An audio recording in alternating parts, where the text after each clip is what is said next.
Good evening students, welcome to Janvani classes. मैं अभिषेक भारद्वाज आपका स्वागत करता हूं हमारे यूट्यूब चैनल पर। तो बच्चों, ये क्लास है आपकी पीएससी फिजिक्स सेमेस्टर फिफ्थ की। ठीक है, कौन सा सेमेस्टर? सेमेस्टर फिफ्थ, जिसमें आपका पेपर कौन सा चल रहा है? पेपर सेकंड में करवा रहा हूं। ठीक है, पेपर वन में ऑलरेडी आपको करवा चुका हूं। तो जो बच्चे नए हैं वो चाहे तो प्लेलिस्ट देख सकते हैं, 2x की स्पीड पर भी देखेंगे तो अभी इतना टाइम है आपके एग्जाम्स में कि आप पेपर वन कंप्लीट कर सकते हैं। ठीक है, तो आपकी इसमें मैं पार्ट ए की लास्ट यूनिट करवा रहा था जिसका नाम क्या है? Unit number 4। ठीक है, एप्लीकेशन ऑफ श्रोडिंगर इक्वेशंस। ठीक है, आज हम बात करेंगे किसके बारे में? आज हम बात करेंगे पोटेंशियल स्टेप्स के बारे में। ठीक है, वन डायमेंशन पोटेंशियल स्टेप। कौन सा? Potential step. ठीक है, कौन सा? One dimensional. अब ये चीज क्या है, अब ये समझना। देखो, इसमें हमको एक काम करना। देखो, आज मैं आपको बताऊंगा कि वेव का, क्वांटम के अंदर वेव का नेचर कैसा होता है। यानी फॉर एग्जांपल हमें पता है क्या, हमें ये चीज पता है, क्लासिकल मैकेनिक्स में हमने एक चीज पढ़ी है क्या, कि कोई भी पार्टिकल, मान लो हमें एक पता है कि भाई आपका पार्टिकल जो होता है, पहली बात हमको पता है क्वांटम मैकेनिक्स के अंदर कि कोई भी पार्टिकल जो होता है वो वेव एमिट करता है। ये चीज हमको पता है। अब क्लासिकल मैकेनिक्स में हमें पता है कि जब भी कोई वेव किसी भी बॉडी से टकराती है, ठीक है, तो क्या हो जाती है? वो ट्रांसमिट हो जाती है। यानी उसका मतलब उसकी जो प्रोबेबिलिटी होगी कि वो इस पार्ट में पाया जाएगा, वो पूरी आपकी 100% प्रोबेबिलिटी होगी कि इस पार्ट में पार्टिकल आज पाया जाएगा। ठीक है, लेकिन इसी में पाया जाएगा, इसकी प्रोबेबिलिटी 0 होती है। लेकिन क्वांटम मैकेनिक्स बोलता है क्या, कि जैसे ही आपका बाउंड्री पर टकराएगा तो कुछ पोर्शन क्या होगा इसका? रिफ्लेक्ट, और कुछ इसमें होगा ट्रांसमिट। ठीक है, तो यहां पर भी ऑलमोस्ट 0 नहीं होगा, यहां पर भी वो पार्टिकल पाया जा सकता है और इधर भी पाया जा सकता है। ठीक है, तो मान लो कि ये आपका क्या है, यहां पर आपका पोटेंशियल जो है वो इस जगह पर पोटेंशियल 0 है सारे में। ठीक है, सारे में पोटेंशियल क्या है? 0। और ये जितनी भी ये बाउंड्री जा रही है, जितनी भी ये बड़ी बाउंड्री है, ठीक है, यहाँ पर आपका कुछ एक पोटेंशियल है। जैसे मान लो ux बराबर मैंने u मान लिया। ठीक है, यहाँ पर मेरा क्या है? कुछ पोटेंशियल है। ठीक है, उसे हम u नोट से डिनोट कर देते हैं। मान लो यहाँ पर मेरा वेव फंक्शन है साई 1 और यहाँ पर मेरा वेव फंक्शन आ गया साई 2। ठीक है, तो अब यहीं पे मैं आपको बताऊंगा कि क्वांटम मैकेनिक्स के अंदर आपके ट्रांसमिशन कोएफिशिएंट और आपके रिफ्लेक्शन कोएफिशिएंट के बारे में मैं बताऊंगा। ठीक है, तो अब हम इसी चीज को आप ड्रॉ करना चाहो तो कर लेना, क्योंकि ऐसे ही होगा। इसको बस आप बता देना क्या, कि ये आपका क्या है? ये आपका है रीजन फर्स्ट, और ये आपका कौन सा रीजन है? Region second. ठीक है, अब लिखो। ठीक है, यहां पर आप नोट भी कर दो क्या, reflection and transmission, reflection and transmission. ठीक है, जहां पर आपका ux बराबर किसके होगा? 0 के होगा। कहां पर? Outside the box. ठीक है, या फिर आउटसाइड दैट फिगर। ठीक है, और ये आपका x है। ठीक है, ये मानो 0 है। ठीक है, ये आपका x 0 से शुरू हो रहा है। ठीक है, तो जितना भी आपका पोर्शन मान लो 0 से कम है, वो सारे का सारा क्या है? 0 के बराबर है। वहां पर पोटेंशियल एनर्जी आपकी क्या है? 0 के बराबर है। और यहाँ पर आपकी कुछ एक पर्टिकुलर पोटेंशियल एनर्जी है। ठीक है, तो इसी चीज को लिखेंगे क्या, late psi1 a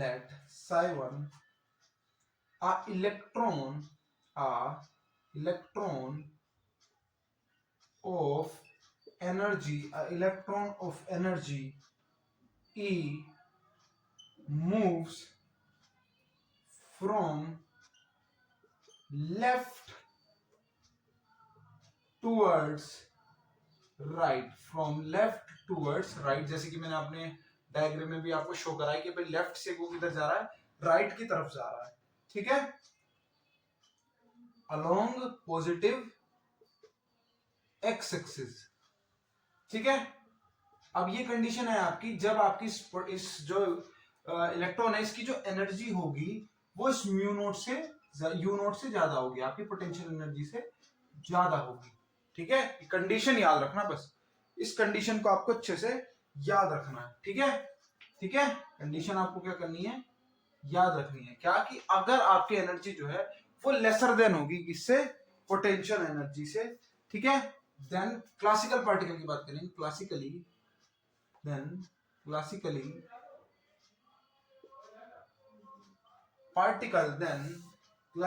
particle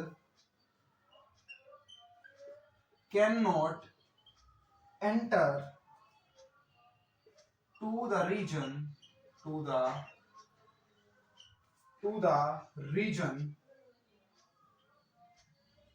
right side from x axis, ठीक है। ये क्लासिकल मैकेनिक्स बोलता है, लेकिन आपका क्वांटम मैकेनिक्स क्या कहता है कि रिफ्लेक्शन भी होगा और ट्रांसमिशन भी होगा। वो किस तरीके से होगा, उसके आगे के स्टेप्स क्या रहेंगे, वो हम कहां से फाइंड करेंगे, श्रोडिंगर इक्वेशन की हेल्प से करेंगे, ठीक है। तो पहले इतना नोट करो,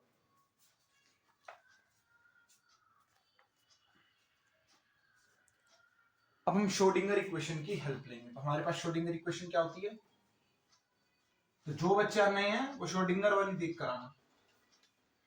श्रोडिंगर इक्वेशन में आपको करवा चुका हूं, ठीक है। Time dependent and time independent, आपकी यूनिट थर्ड है, ठीक है। उसको देख लेना, जहां पर मैं इसका पूरा डेरिवेशन आपको करवा चुका हूं, ठीक है। सो अब आपका यूएक्स की बात करें तो यूएक्स आपका कैसा होगा, यूएक्स आपका 0 है, ठीक है। 0 कहां पर है, जहां पर x जो है वो आपका स्मॉलर देन 0 है, और आपका म्यू नोट है, यू नोट कहां पर है, जहां पर भी x जो है वो आपका ग्रेटर देन है या बराबर है x के। x आपका कोई भी एक पर्टिकुलर वैल्यू हो सकती है, या फिर हम 0 से बड़ा भी बोल सकते हैं, सिंपल भाषा में बोलो तो, ठीक है, कि भाई ग्रेटर देन इक्वल्स टू 0। अब यहां पर आप समझ रहे हो कि भाई ये बराबर भी 0 आ रहा है, बराबर भी 0 आ रहा है। इसका मतलब क्या है कि दोनों बाउंड्री पर दोनों वेव फंक्शंस की वैल्यू कैसी होगी, बिल्कुल सेम होगी, क्यों, ठीक है। चलो तो अब हम चलेंगे कहां, अकॉर्डिंग टू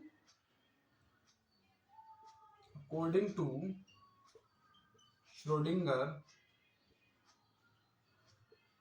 इक्वेशन। श्रोडिंगर की इक्वेशन आपको क्या बोलती है, D square psi by D X square plus 2m by H cut e minus u बराबर 0, ठीक है, एच कट स्क्वायर, ठीक है। यही है आपकी श्रोडिंगर की इक्वेशन, ठीक है। इसका पूरा मैं आपको डेरिवेशन करवा चुका हूं, ठीक है, इसका पूरा डेरिवेशन हम करवा चुके हैं। अब हम बारी बारी रीजन्स को फॉलो करेंगे, भाई पहले पहला रीजन, फिर हमारा अगला रीजन आएगा। तो क्या क्या इस वाली कंडीशन में आपका क्या आपकी श्रोडिंगर इक्वेशन में चेंजेस आएंगे, उनको नोट करेंगे, ठीक है। सो यहां पर लिखो क्या, फॉर रीजन फर्स्ट, जो आपका पहला रीजन है ना, उसके लिए क्या होगा, पहले रीजन में आपकी क्या है, u नोट इक्वल्स टू क्या है, आपकी जो u नोट की वैल्यू है वो किसके बराबर है, वो 0 के बराबर है। तो पहले रीजन में आपकी जो u की वैल्यू है वो किसके बराबर है, 0 के बराबर है, ठीक है।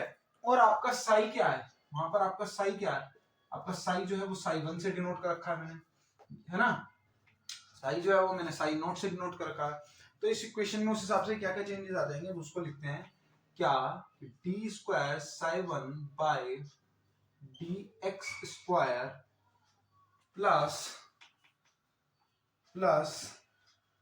2m by H cut square e psi 1 equals to 0, ठीक है। ये आपकी हो जाएगी फर्स्ट इक्वेशन। और जहां पर मैं इसकी वैल्यू आपको फाइंड करवा चुका हूं पिछले में, ठीक है, पिछले में मैं आपको इसके आगे का स्टेप भी बता चुका हूं, इधर बता देता हूं। जहां पर मैंने आपको फाइंड क्या करवाया था कि ये जो आपका k है ये आपका किसके बराबर होता है, under root 2me by H cut square के। किस तरीके से होता है इसका पूरा डेरिवेशन आपको मैं करवा चुका हूं, हिंट के तौर पे याद दिलाऊं तो k आपका किसके बराबर होता है, 2 पाई बाय लेमडा के, ठीक है। लेमडा आपका किसके बराबर होता है, p बाय एच के, ठीक है, p बाय एच के। और p आपका किसके बराबर होता है, p आपका बराबर होता है किसके, 2me अंडर रूट के, ठीक है, ठीक है। और आपका h कट किसके बराबर होता है, h बाय 2 पाई के। तो जब मैं इन्हीं सबको यूज करूंगा, भाई इन्हीं सबको यहां पर यूज करो, देखो इन्हीं तीनों का यूज करो और यहां पर वैल्यू पुट करो, भाई k बराबर 2 पाई बाय लेमडा आना चाहिए, 2 पाई बाय लेमडा आना चाहिए, और लेमडा की जगह पर क्या है, p बाय एच है, p बाय एच है, और p की जगह पर क्या ये है, p की जगह पर क्या है आपका 2me रूट है, p की जगह पर क्या 2me रूट है। एक सेकंड बच्चों रुकना जरा, जल्दी कोई क्या, p equals to H by lambda होता है ना, p equals to H by lambda ना, p equals to H by lambda, okay ये आपका होना था h बाय p, थोड़ा सा यहाँ हो गया, चलो ठीक है, ठीक है, तो h बाई पी, तो ये आपका हो गया h आ जाएगा। देखो ये h बाई पी इसका रिवर्स है, तो यहाँ पर मैं डायरेक्ट लिख सकता हूँ क्या, h कट, लिख सकता हूँ h कट, ठीक है, तो यहाँ मैंने डायरेक्ट लिख दिया क्या आपका h कट, ठीक है, इसको मैं डायरेक्ट लिख देता हूँ क्या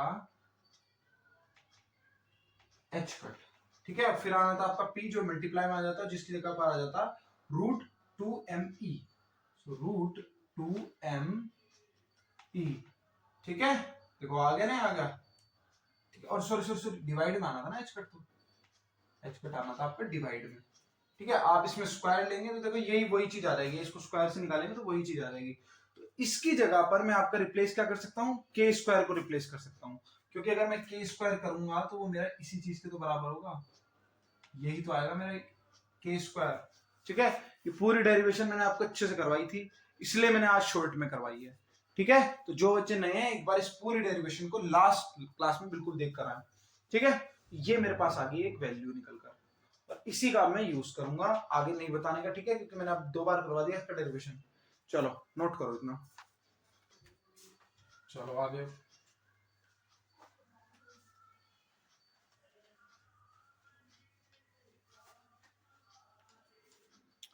तो जो आपकी इक्वेशन है किस तरीके से बन जाएगी, D square psi 1 by D X square plus K square psi 1 equals to 0। पहले रीजन के लिए तो k1 लो, k1 square psi 1 equals to 0 लो, ठीक है, क्योंकि पहले रीजन के लिए तो हमने मान लिया k1 आ गया पहले रीजन के लिए, ठीक है। अब इसका जो जनरल सॉल्यूशन होगा वो क्या होगा, आपको पहले ही बताया, ठीक है। So the general solution of the above equation is, क्या हो जाएगा इसका जनरल सॉल्यूशन, ये होगा आपका साई 1 इक्वल्स टू ए ई की पावर माइनस ई की पावर आई, ई की power I K X plus B plus B E की पावर माइनस आई k1 लिखो यहाँ पर k1 एक्स, ठीक है। वेयर आपका ए एंड बी क्या होगा, where A and B are constants. अब देखना ये आपकी क्वेश्चन नंबर आ गई 1, ठीक है। अभी इसमें ये जो चीज निकल कर आएगी जनरल सॉल्यूशन में, जो दोनों चीज निकल कर आएंगी, ये मैं आपको बताऊंगा कि ये जो आपकी वेव इक्वेशन है ना, ये दोनों पार्ट क्या है। देखो एक पार्ट जो है वो है इसका जो पार्ट जा रहा है, और एक है जो रिफ्लेक्ट होकर पार्ट आया है, यानी जैसे ये वाली आपकी बाउंड्री थी ना, तो जब इस बाउंड्री पर ये वेव टकराई तो ये जो वापिस आई वो है आपकी बी ई की पावर माइनस आई के 1 एक्स, और जो चली गई वो आपकी कौन सी थी, ए ई की पावर माइनस ए ई की पावर आई के 1 एक्स। अब अंदर जाके कुछ ना कुछ ये चेंज होगी, और वो चेंज होकर क्या बनेगी, ठीक है। अब वो चेंज होकर क्या बनेगी, अभी जस्ट इस पॉइंट ऑफ टाइम पर वो ए है, ठीक है, अभी समझेंगे धीरे धीरे, ठीक है। तो अब हम एंटर कर जाएंगे अपने रीजन 2 में। तो पहले रीजन के लिए मेरे पास ये आ गई रिफ्लेक्टेड वाली ये रही, और इस बाउंड्री पर आपकी ये रही। अब अंदर जाकर कुछ चेंज होगा, वो चेंज क्या होगा उसे देखेंगे अब, ठीक है। सो लिखो क्या, फॉर सेकेंड रीजन, फॉर आपका क्या सेकेंड रीजन। अब हम सेकेंड रीजन के बारे में बात करेंगे। सेकेंड रीजन पर आपका क्या था, जो आपका यू था वो आपका किसके बराबर था, यू नॉट के बराबर था, और आपका जो साई था वो हमने साई 2 लेट किया था, ठीक है। वहां पर वेव फंक्शन जो हमने था वो साई 2 को लेट किया था, ठीक है। तो आपका क्या हो जाएगा, जो श्रोडिंगर वेव इक्वेशन है वो कैसी हो जाएगी, श्रोडिंगर वेव इक्वेशन आपकी हो जाएगी D square psi 2 by D X square plus 2me by H cut square 2m, ठीक है। तो यहां आपका E minus U naught psi बराबर 0। अब ये पूरा ही, ये देखो ये एक एनर्जी की फॉर्म है भाई, टोटल एनर्जी में पोटेंशियल एनर्जी माइनस करो, आपके पास एनर्जी ही निकल कर आनी है, ठीक है, क्योंकि मूविंग है तो काइनेटिक एनर्जी निकल कर आ रही है, ठीक है। तो ये आपके पास आई एनर्जी की फॉर्म, तो इसकी जगह पर आपका क्या आ जाएगा, इसकी जगह पर मैं लिख सकता हूँ k2 स्क्वायर, ठीक है। तो उसको मैं क्या लेट कर लूंगा, k2 स्क्वायर। अब इसे क्वेश्चन नंबर 1 को आप याद रखना, ठीक है। अब आगे चलेंगे, पहले इतना नोट करो।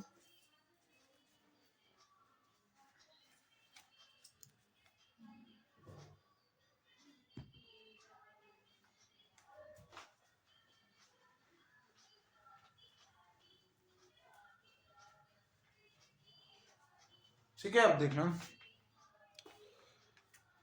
सो आपका क्या हो जाएगा फिर इक्वेशन, ये क्या हो जाएगी, D square psi 2 by D X square plus k2 square, वहां पर k1 स्क्वायर था, यहां पर k2 स्क्वायर हो गया, ठीक है।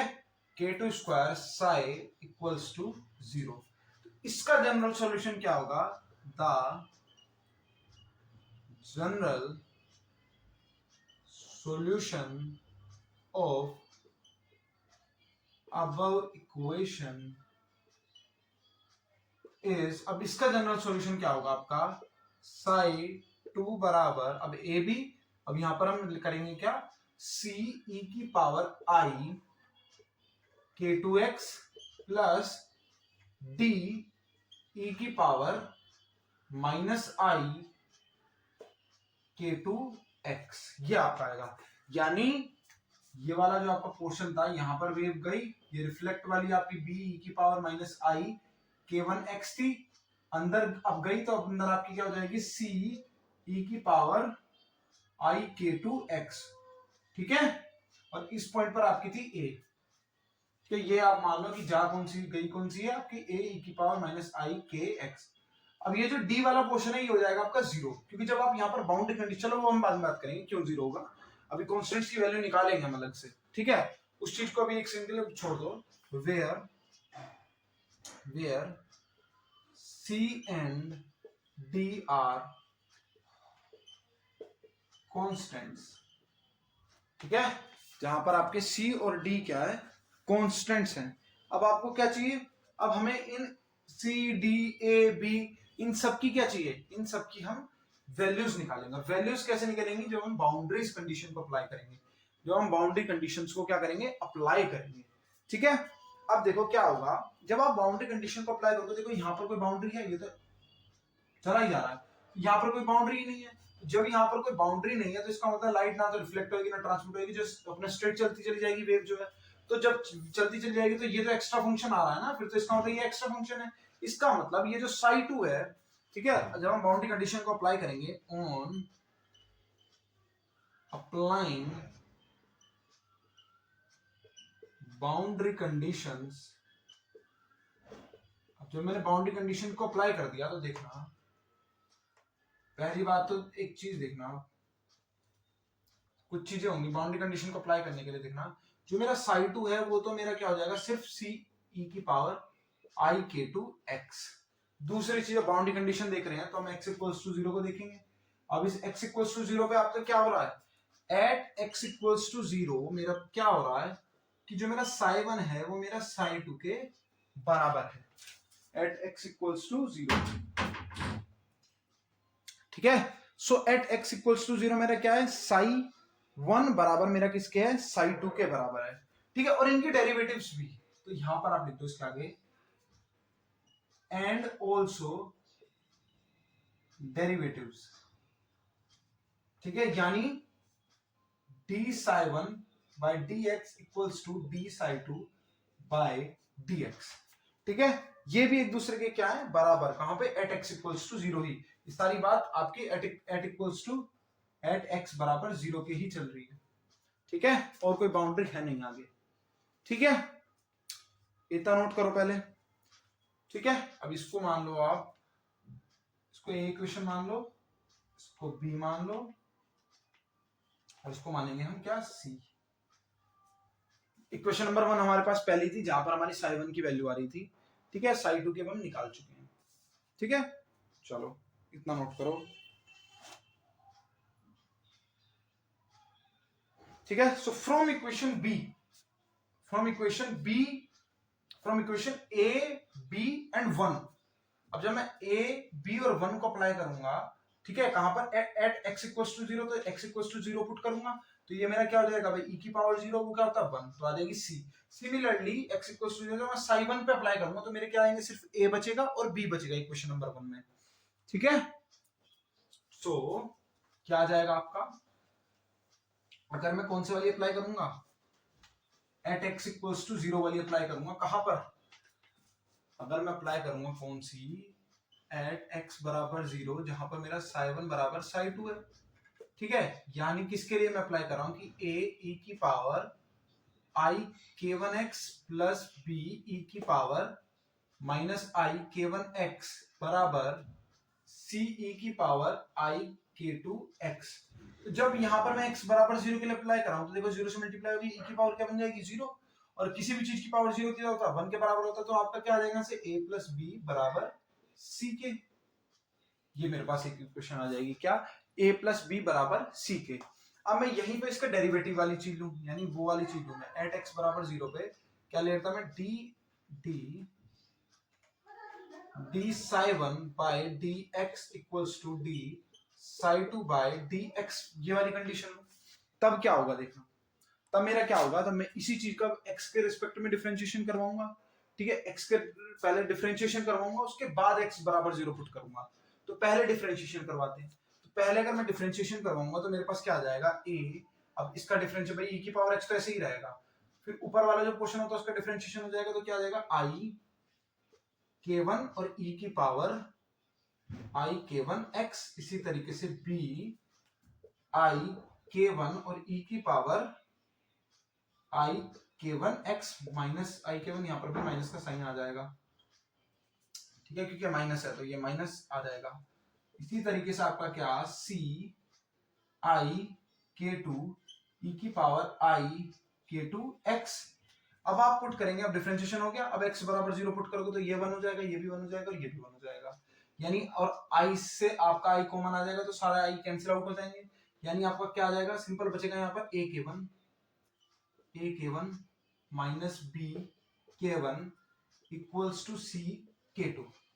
ये आपके पास एक दूसरी इक्वेशन बन जाएगी, है ना, ये आपके पास क्या होगी, एक दूसरी इक्वेशन बन जाएगी, ठीक है।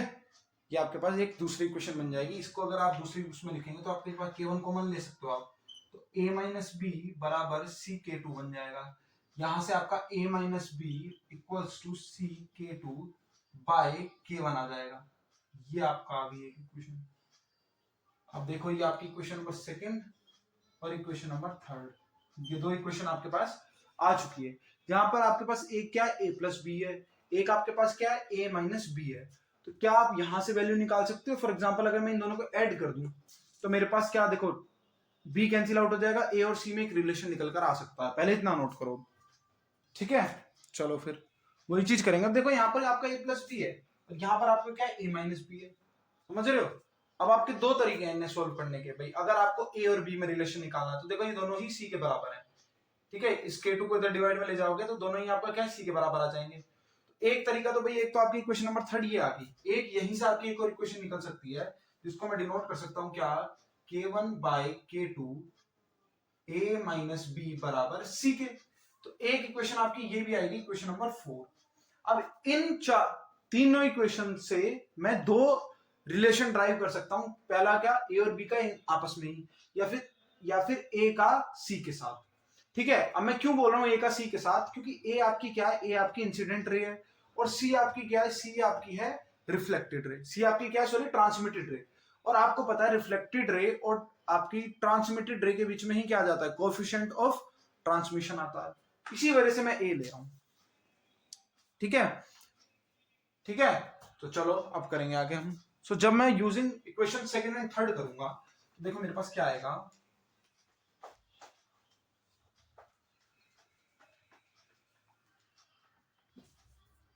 तो लिखो using equation second and third we get. Second मेरे पास क्या थी, a माइनस बी बराबर सी थी ना। हाँ, सेकेंड मेरे पास थी a माइनस बी बराबर सी, और मेरे पास एक क्या थी, a माइनस बी बराबर सी थी, और एक मेरे पास थी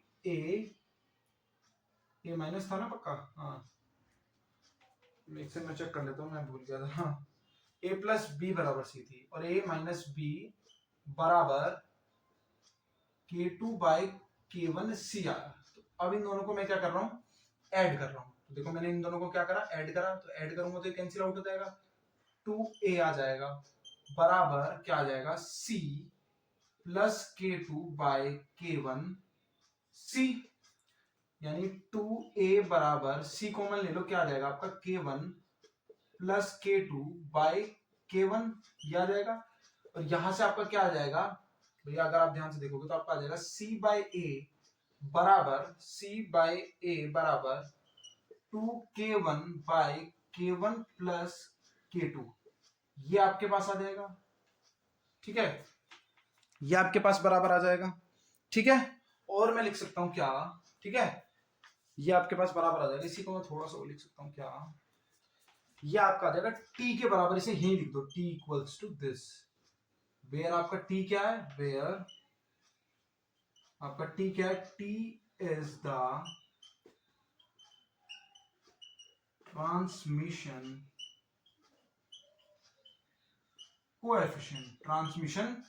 कोएफिशिएंट। ठीक है, नोट करो।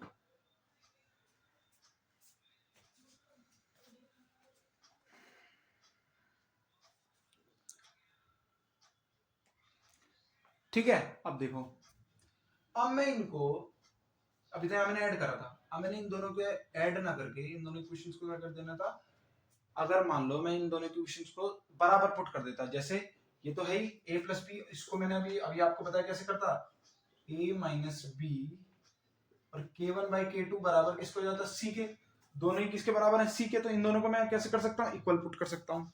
तो मैं वही करूंगा जो मैं आपको बता भी चुका हूँ, इसको मैं फोर्थ इक्वेशन पुट कर चुका हूँ। So equation second and fourth, ठीक है, लिखो क्या, using equation second and fourth we get. अब सेकंड आपकी क्या थी, a प्लस बी, वो भी c के बराबर थी, और एक c के बराबर और थी, वो क्या थी आपकी, k1 by k2 a minus B, यही थी। मल्टीप्लाई करो, या आपका क्या आ जाएगा, k2 a plus k2 b equals to k1 a minus k1 b। अब a को एक जगह कर लो और b को एक जगह कर लो, मतलब दोनों कॉन्स्टेंट्स को एक अपना, ये भाई इन दोनों कॉन्स्टेंट्स को अपना अपना एक जगह कर लो। जैसे फॉर एग्जांपल मैं कर लूंगा क्या, k1 a minus k2 a और बराबर k2 b plus k1 b, इस तरीके से कर सकते हो आप। ठीक है, a कॉमन आ जाएगा तो क्या आ जाएगा, k1 minus k2, b common आ जाएगा k2 प्लस k1। ठीक है, ठीक है, और आप क्या कर सकते हो, आप यहां पर आप b है, सो b बाई ए कर सकते हो। b बाई आपका किसके बराबर है, k1 minus k2 by k2 plus k1, और b बाई ए आपका क्या है, a आपकी इंसिडेंट रे थी, b आपकी रिफ्लेक्टेड रे थी, तो आपका यहां से क्या आ जाएगा, r, और r मेरा क्या होता है, कोएफिशिएंट ऑफ रिफ्लेक्शन। ठीक है, where r is the reflection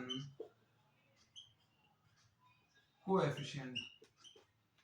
ठीक है, तो r मेरे पास क्या है, रिफ्लेक्शन कोएफिशिएंट। डन। तो इस तरीके से हमें ये करना था। आई होप आपको ये सारी बाउंड्रीज कंडीशन समझ में आ गई होगी। ठीक है, नोट कर लो।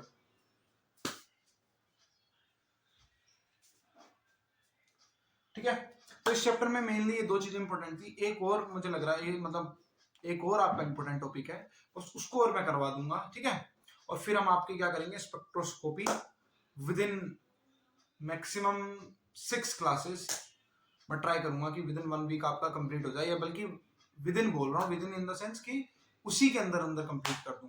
ठीक है, ट्राई करूंगा, बल्कि आपका हर एक लेक्चर में मैं अब आपका एक यूनिट कंप्लीट करके चलूँ। ठीक है, चलो फिर आज के लिए इतना ही रखते हैं। Thank you very much.